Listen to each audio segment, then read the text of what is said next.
السلام علیکم ورحمۃ اللہ وبرکاتہ۔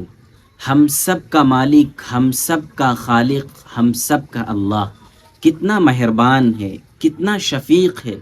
آپ ذرا امیجن کیجئے کہ اگر آپ کھڑے ہو کر نماز نہیں پڑھ سکتے تو بیٹھ کر پڑھ لیجئے، بیٹھ کر نہیں پڑھ سکتے تو لیٹ کر پڑھ لیجئے، اور اگر لیٹ کر بھی نہیں پڑھ سکتے تو اشارے سے پڑھ لیجئے۔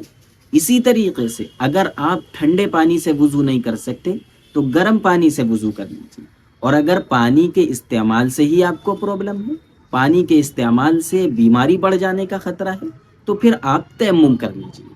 اسی طریقے سے اگر آپ نے روزے کی حالت میں بھول کر کچھ کھا پی لیا تو اللہ کہتا ہے معاف ہے۔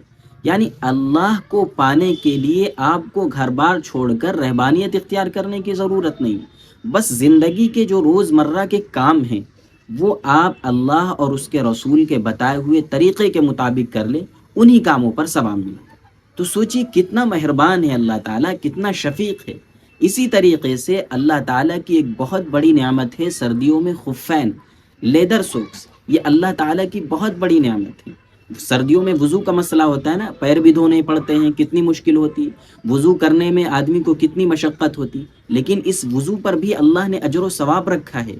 حدیث میں آتا ہے، اللہ کے رسول صلی اللہ علیہ وسلم ارشاد فرماتے ہیں کہ قیامت کے دن اعضائے وضو، یعنی باڈی کے جن پارٹوں کو وضو میں دھویا جاتا ہے، جن چیزوں کو دھویا جاتا ہے، وہ چمک رہے ہوں گے قیامت کے دن۔ تو لوگ حیران ہوں گے، پوچھیں گے کہ یہ کون لوگ ہیں جن کے یہ باڈی کے حصے چمک رہے ہیں؟ تو ان کو بتایا جائے گا کہ یہ وہ لوگ ہیں جو دنیا میں کثرت سے وضو کیا کرتے تھے۔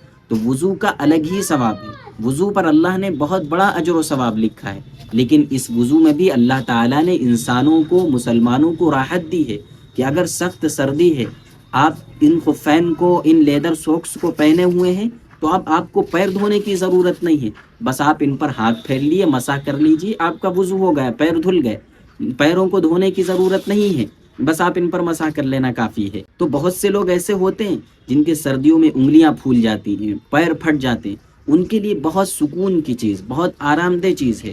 اس کا فائدہ یہ ہوتا ہے کہ اس کے پہننے سے زمین بھی ٹھنڈی نہیں لگتی، پیر بھی نہیں پھٹتے، انگلیاں بھی نہیں پھولتی۔ تو اگر کوئی شخص یہ پہنے ہوئے ہے سردیوں میں تو وہ ان پر پہن کر مسح کر سکتا ہے، پیروں کے دھلنے کی ضرورت نہیں۔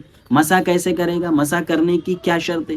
مسح کرنے کی صرف ایک شرط یہ ہے ان پر کہ آپ نے ان کو پاکی کی حالت میں پہنا ہو، یعنی جس وقت آپ نے ان کو پہنا ہو اس وقت آپ وضو سے ہوں۔ اب آپ نے وضو کر لیا، ان کو پہن لیا، اس کے بعد آپ ان پر مسح کر سکتے ہیں۔ اور آپ نے اس کو 1 بجے پہنا مثال کے طور پر آج، اور پھر آپ نے اس سے ظہر کی نماز پڑھی، عصر کی نماز پڑھی، 6 بجے آپ کا وضو ٹوٹ گیا، تو آج کے 6 بجے سے لے کر اگلے دن کے 6 بجے تک آپ ان پر مسح کر سکتے ہیں اگر آپ مقیم ہیں، اور اگر مسافر ہیں تو 3 دن 3 رات تک مسح کر سکتے ہیں۔ یہ ہے ان چیزوں کا فائدہ۔ تو شریعت نے جب ہمیں آسانی دی ہے تو آسانی کو یوز کرنا چاہیے، استعمال کرنا چاہیے۔ اللہ کے رسول صلی اللہ علیہ وسلم کا ارشاد ہے کہ اگر میرے سامنے 2 چیزیں ہوں، ایک آسان ہے، دوسری مشکل ہے، تو میں آسان والی چیز کو اختیار کروں گا، آسان والی چیز کو یوز کروں گا۔ تو ہم سبھی کو چاہیے کہ اگر اللہ نے آسانی دی ہے تو اس آسانی کو استعمال کریں۔ ٹھیک ہے، شیئر کیجیے گا اس کلپ کو۔ السلام علیکم۔